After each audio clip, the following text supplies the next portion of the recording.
Big John has entered the game. The Punk has entered the game. Fight! Let's go is what it says, and let's go is what we're going to do. It is the 5-round main event where Josh Thompson and I will go head-to-head in hot topics in the world of MMA. He thinks he's going to win with 10-8s and 10-9s. It's not going to happen because I'm going to 10-7 him. 10-7, Josh. Let's go.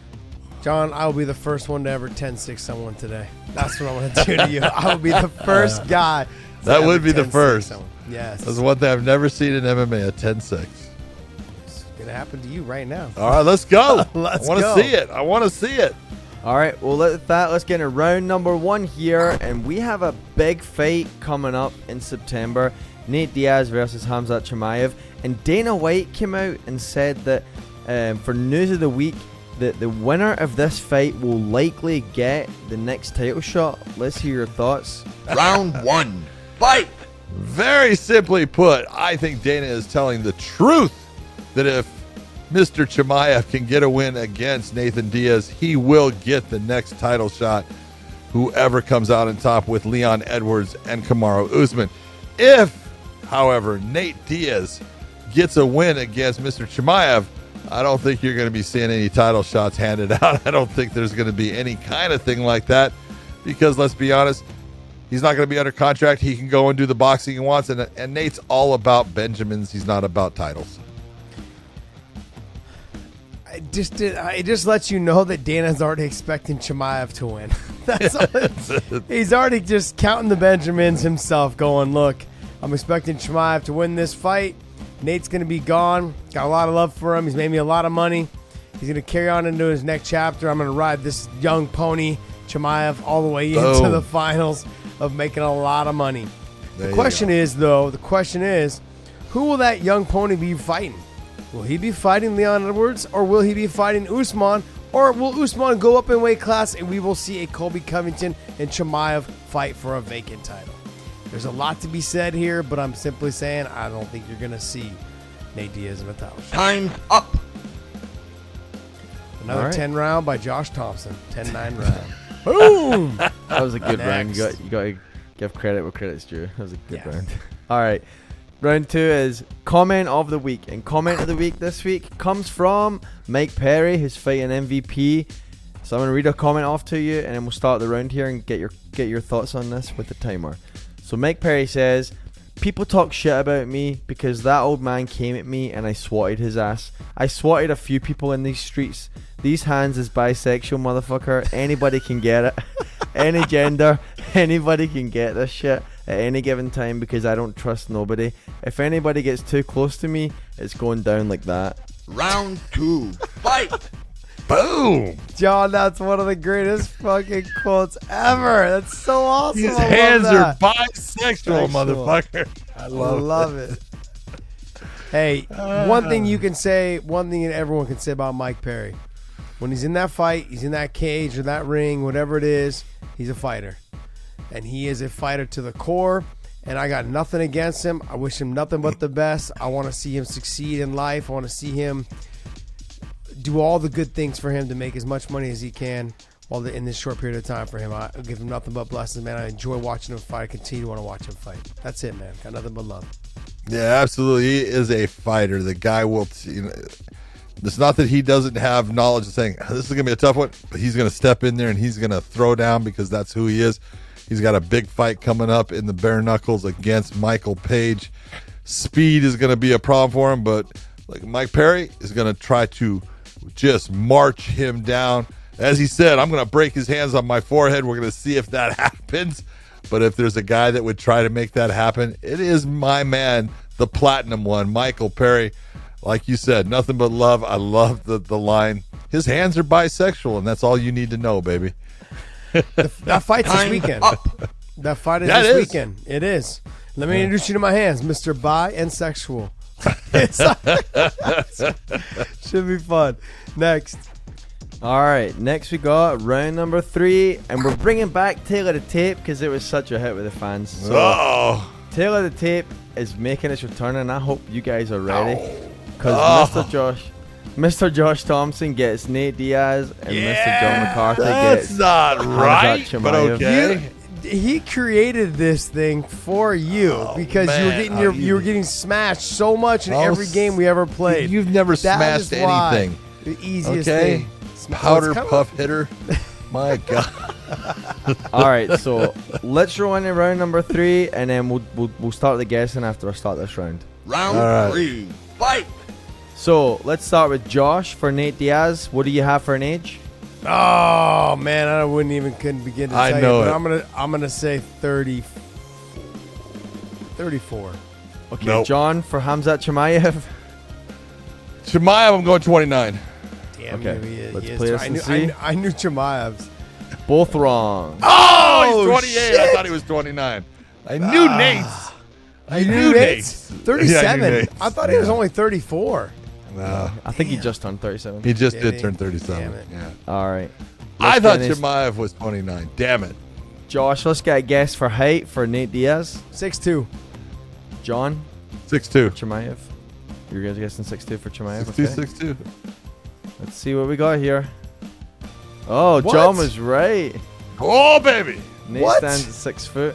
Yeah, Nate he's is taller than not that. 6 foot. He's Oh, taller, he's than, taller that. than that. I pulled Yeah. multiple sources, Josh, just to make sure for this. Yeah. No, they've always listed him at 6 foot, and I will tell you, He Nate is not taller 6 than foot. 6 foot. He's taller than his brother Nick.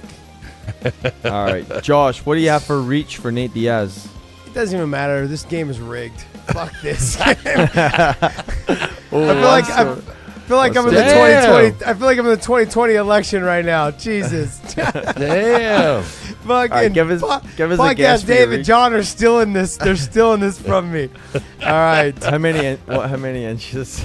Oh man, I'm gonna say 78. John Maybe for seven- Chimaev? maybe 78. 76. You're saying 76 for Chimaev? 76 for 78 Chimaev. and 76. Let's see what we got. Oh, 75 and Both 76. Both off. I was wrong. All right, so the last one is country that they were born. So let's see. I know this That- one's going to be. Well, that's a real rough one for their Josh. His My last name's country is Diaz. born His last name's Diaz. You Chechnya. never know. Chechnya. Josh, I mean, come on, man. He was born in Stockton. Is there another country? that's it, baby. Stockton. He was born in 209. That's where he was. No. Look, I don't know. U.S. all right, John for So you Chimaev. don't know? I said Chechnya. Okay, you said Chechnya. He was born in Russia. That's Chechnya. Is where he's born. Chechnya is Russia? Yeah. What? I don't even know what That's that a- means. It's. I don't even know what that know what that means. means. He was born in Chechnya, which is it's a country. province? It's like saying Khabib is Russian, right? Nurmagomedov is from Dagestan, but they consider him Russian. Same here. He was born in Chechnya. Chechnya So like is in Russia. if you're from China, if you're from Yes. Taiwan, they still consider you Chinese. Yeah, maybe. All right. So John takes round Shut 3 up, don't- with Yeah, 1.1. baby. Josh is up 2 rounds to 1 though. Oh my God. All right, with that, let's get into round number 4. It's time for UFC Fight of the Week. Give us your fight, give us who you got, and how they're going to take it. Round 4. Fight. UFC Fight of the Week. I'm going to go with Dariush versus Gamrot. Now, we know this is not Fight of the Week. It's not in terms of Fight of the Week. What it means is the fights that they've already announced that are coming up. And so Dave didn't make that very clear, so I got to explain it for John too, because John's not going to understand what Dave says. So I'm doing that for him. Look, Dariush versus Gamrot.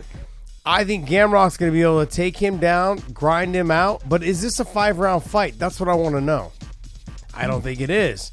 I think Gamrot has the potential of grinding him out. He's going to take him down, hold him down, out-wrestle him, make him work in a lot of positions. Dariush is extremely talented, but he lost his opportunity, I think, to fight for that title when he fell off for the Islam situation. This is going to be a tough road back to getting back into that spot where he was. Gamrot is coming off of a big win. I look for Gamrot to grind it out in a 3-round decision. Very nice. I like that. But it says Fight of the Week, and you're right. We can go anywhere we want, but I'm going to go back to what's coming up this week with Luke Rockhold against Paulo Costa. I think it's a fascinating fight. I think it's got a lot of intrigue in it. I think the fact of Luke coming back after a long layoff, Paulo coming back after having everything that happened in the Marvin Vettori fight, going up to 205, all that crap. the whole thing with the wine incident with Izzy and all.